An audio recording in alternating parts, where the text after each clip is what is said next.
Friends, welcome to my workplace at Ranaghat, West Bengal, India. This is a very interesting surgery. The patient is a young man of 21. He had trauma when he was a child of 6, developed traumatic cataract. A surgery was done elsewhere. Intraocular lens has been placed in the sulcus. IOL laser has been done. This is a PMMA intraocular lens which has been placed in the sulcus.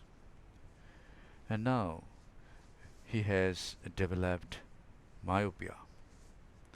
Refractive error is -7 diopter. So my colleague and myself have decided to exchange this intraocular lens. We have done optical biometry with lens star, Hawk Street, and we have selected a intraocular lens of 12 diopter, and it is a Technis multi-piece intraocular lens. So this PMMA intraocular lens is going to be exchanged with a Technis multi-piece intraocular lens. And Technis is a very good lens from Johnson & Johnson, previously Abbott Medical Optics.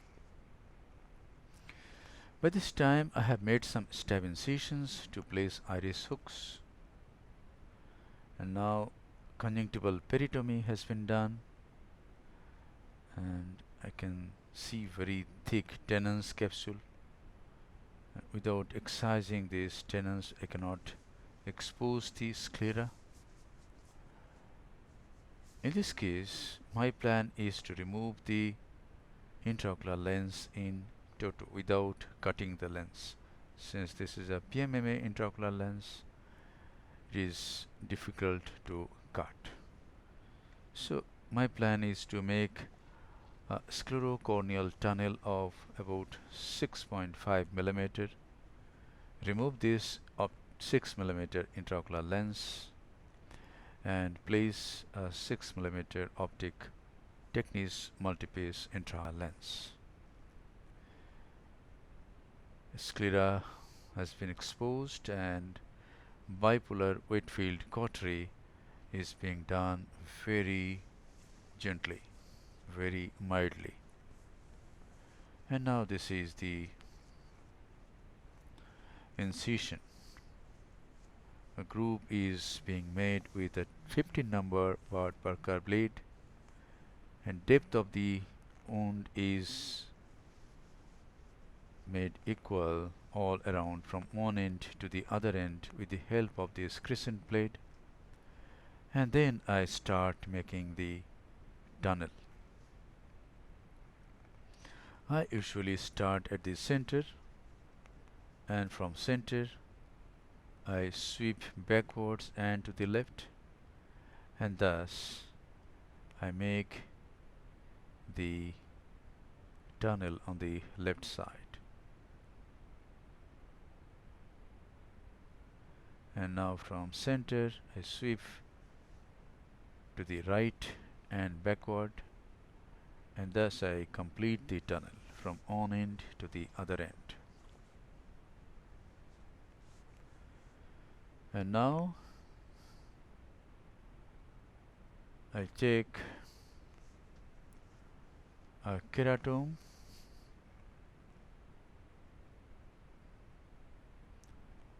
and open the tunnel, not completely, a part of the tunnel is opened into the anterior chamber. This is about a wound of about 3.5 millimeter. I inject some visco. I can find some synechia, posterior synechia at 6 o'clock, adherence between iris and the anterior capsular rim. First, I'm going to try to separate or break this adhesion just by sweeping a iris repositor, a blunt instrument. Sweep, and I find that it is very firmly adhered to each other, and it is not possible to separate these. So we have to cut this adhesion.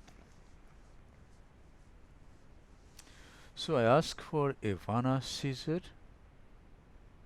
inject visco first, make the antechamber deep, then I take the Vanna scissor and cut the adhesion so that the anterior capsular rim and iris get separated from each other. Yes. Now I inject some more visco.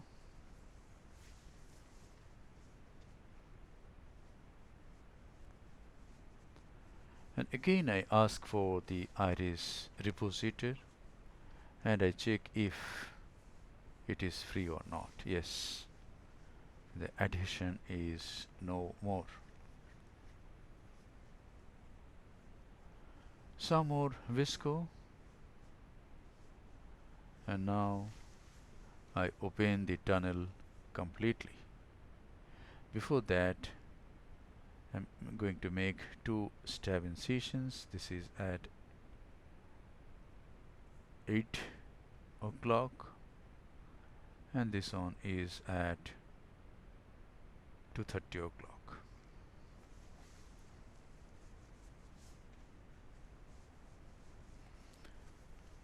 And now I want to see the rim of the anterior capsule, whether it is adequate or not to support the intraocular lens that I am going to place. If this anticapsular rim can't support a multi-piece intraocular lens, next option will be scleral fixation of the same lens.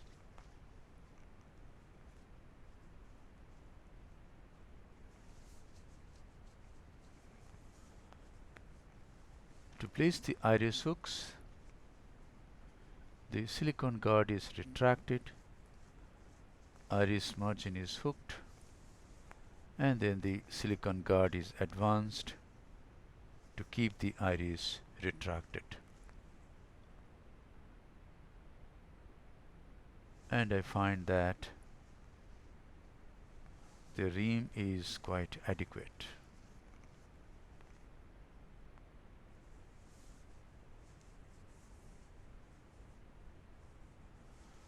And now I want to bring this PMMA intraocular lens in the anterior chamber. Still, I don't know whether this lens is adherent or not to the sulcus. To bring the lens in the anterior chamber, I need to remove the iris hooks, because the iris hooks have pulled the iris anteriorly. And now I'm going to open the tunnel completely from one end to the other end.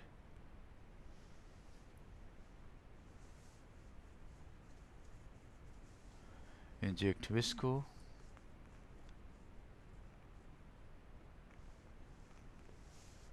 And now I rotate the lens and I find that the lens is free. The haptics are not firmly adhered to the sulcus.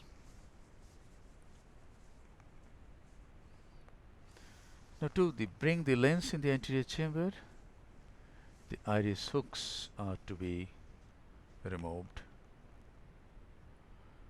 So I remove the 4 o'clock iris hook and keep this one at 7 o'clock just there, retracted.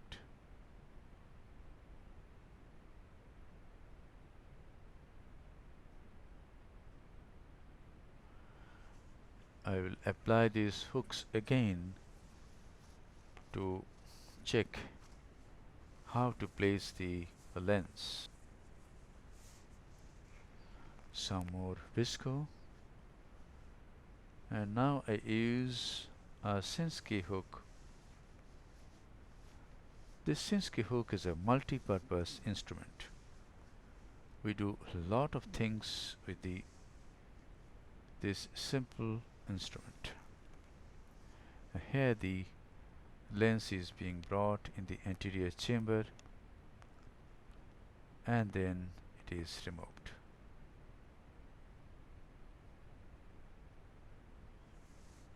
The lens is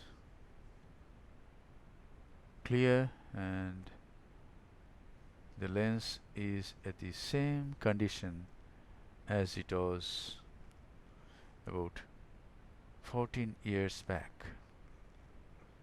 When the boy was 6, the lens was implanted, and now the boy is 20 years old. So 14 years back this IOL was implanted.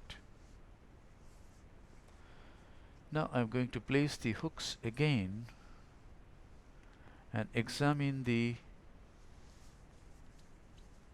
anterior capsular rim all around.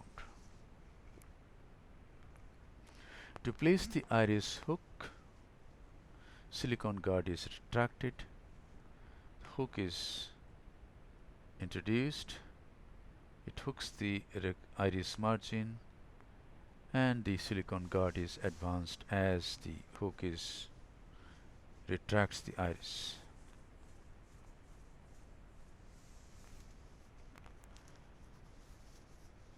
In phacoemulsification, we can use iris hooks, but now we have a very good alternative option like B-hex pupil expander, where the sphincter damage is much less.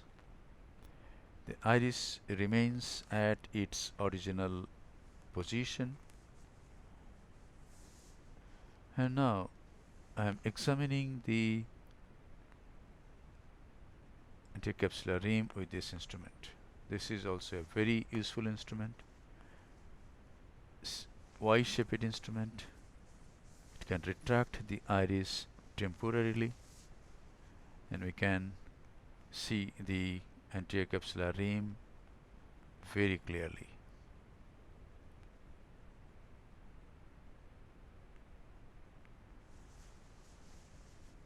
So you see the axis again, it is fine. It can support the intraocular lens. Only thing is the rhexis has extended to far periphery at around 4 o'clock, where the 4 o'clock iris hook has been placed in that area.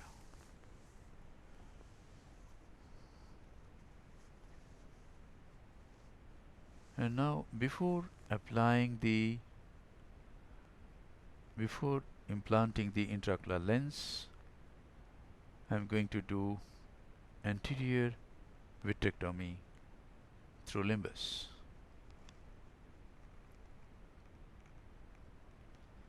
This is a 20 gauge vitrectomy cutter,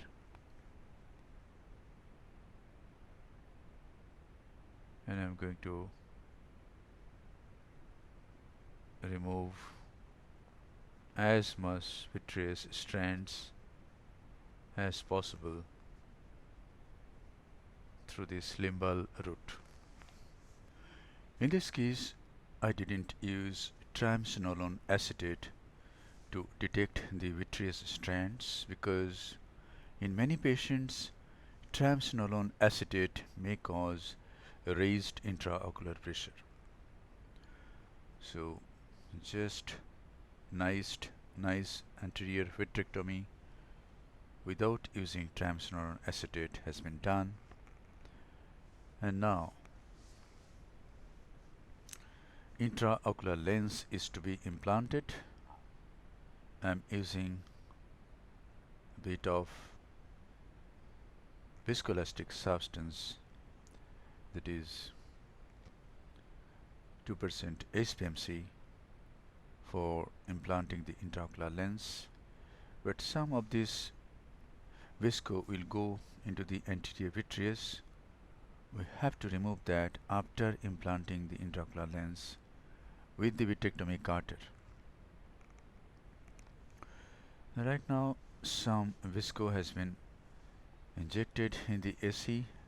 Part of this visco has gone into the vitreous cavity, and this is the Technis multipiece intraocular lens.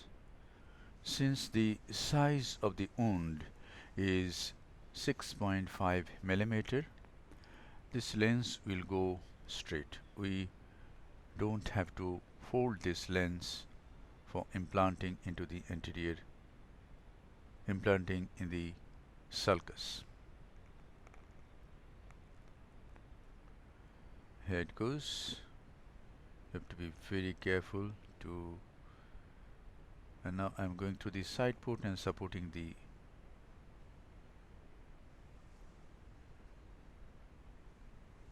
lens. The leading haptic has gone into the capsular bag, and here it is. The trailing haptic is also placed in the capsular bag.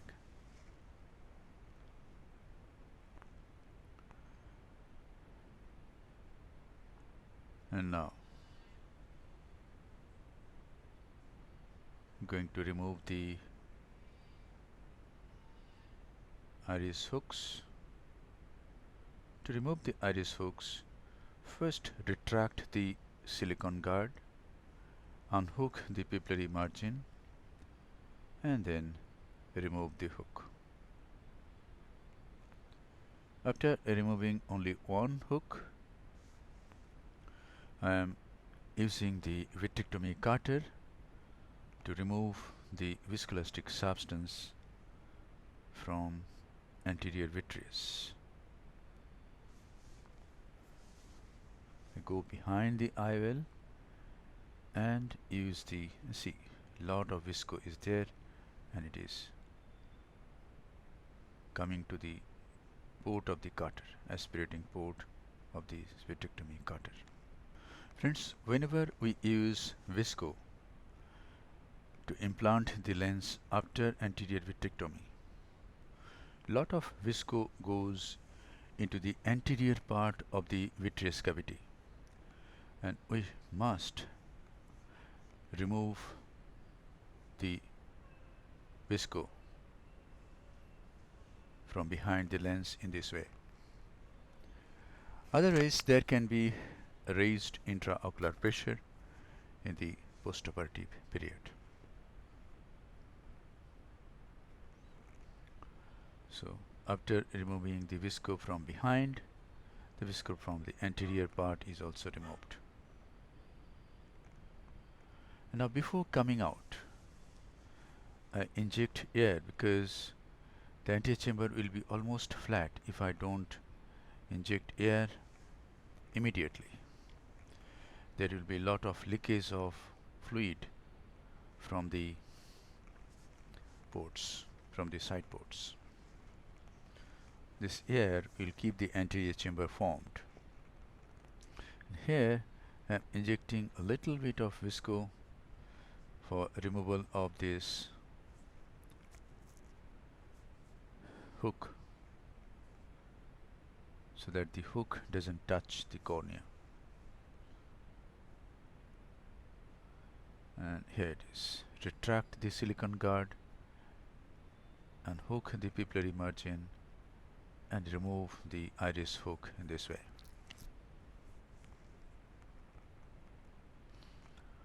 At this time we are going to remove all the hooks. So these hooks have helped us a lot in this surgery. We have been able to see how much capsular support is there to support the multi-piece intraocular lens in this case. Multi-piece lenses doesn't need a lot of capsular support. Just adequate support is there or not, we have to judge that.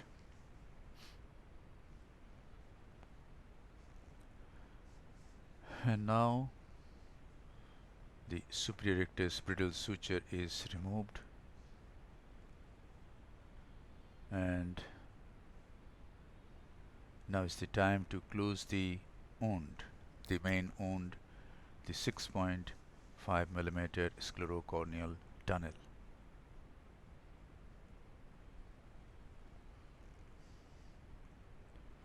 I am using a 10-0 nylon suture, and I have planned a shoelace pattern of suture in this case. In shoelace pattern of suture, the needle first goes in the groove, and the bite is taken on the posterior lip of the wound. Here it is. Just go into the groove and take the bite in the posterior lip,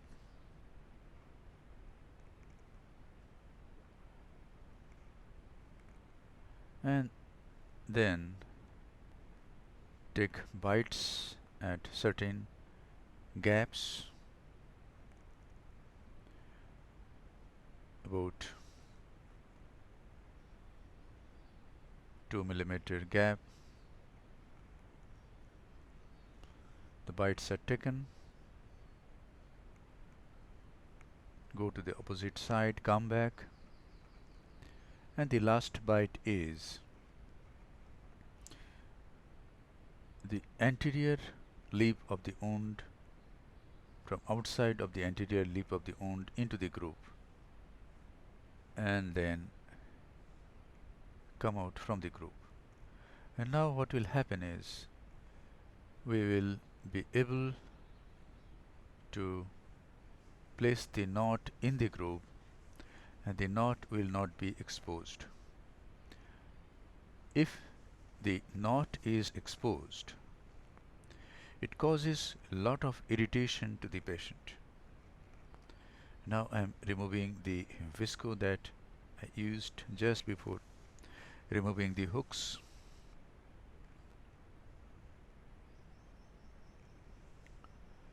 And after this step, we must apply air again and then tie the knot.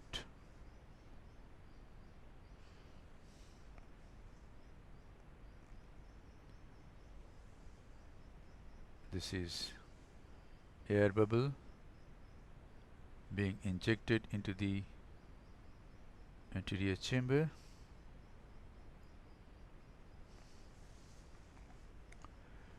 and this is a bit of pilocarpine.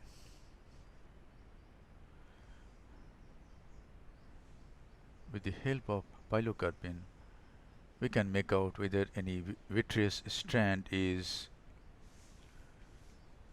coming into the anterior chamber along the pupillary margin or not.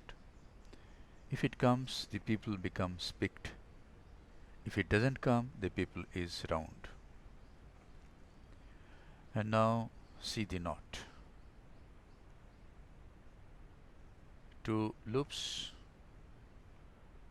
hold the thread, and the knot is going into the groove.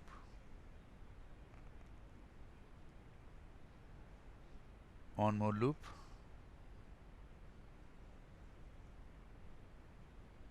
hold the thread,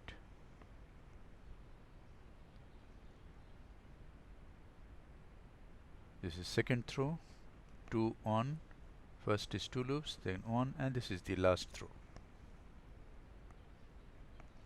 So this is a 2 1 on buried knot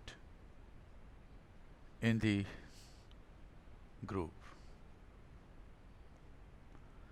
and the threads are cut, trimmed close to the knot, and the knot goes into the groove.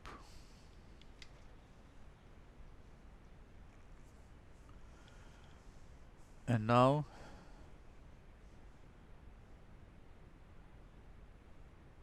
some more steps of the surgery is left.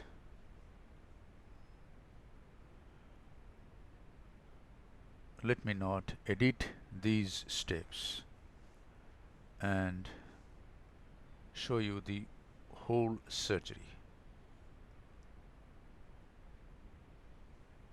2 releasable sutures, one on the right end, another on the left end, for a position of the conjunctiva to the limbus. This is one bite,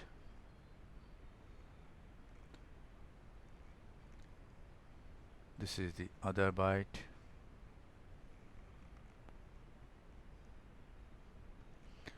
and now pull the thread. Releasable sutures are easy. Just take 3 loops. In this case, I am going to put 2 releasable sutures on this side. So I took 2 bites.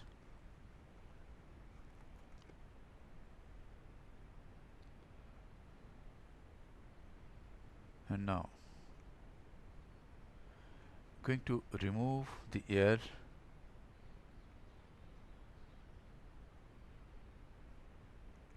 You can see the pupil is round. There is no vitreous in the anterior chamber. Quite sure about that. I find the anterior chamber is nicely formed. This is closure of the side ports hydrating corneal stroma on either side of these stab incisions, and the intraocular pressure is nice. Some more fluid is injected in this way, one flow inside, another flow outside.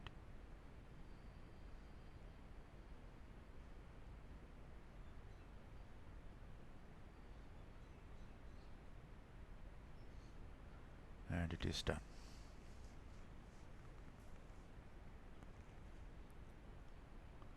And there is no leakage of fluid from any side.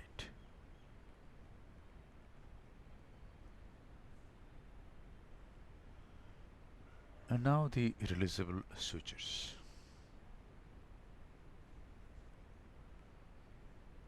Two releasable sutures on this side.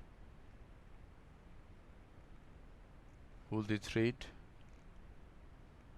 Just take 3 loops. 1, 2, 3. 3 loops.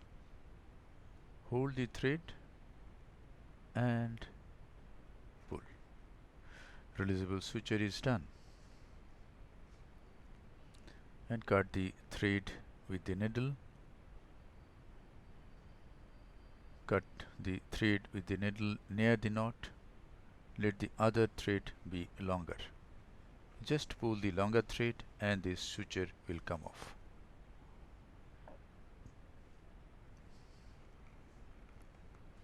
This is the second releasable suture.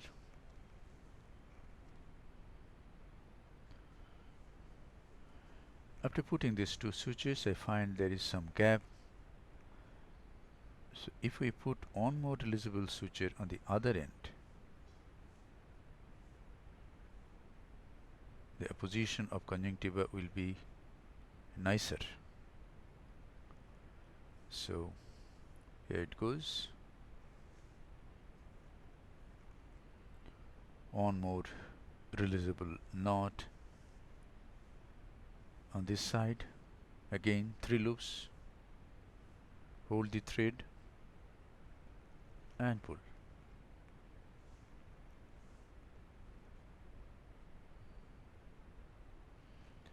And cut the thread with the needle short, and it is done.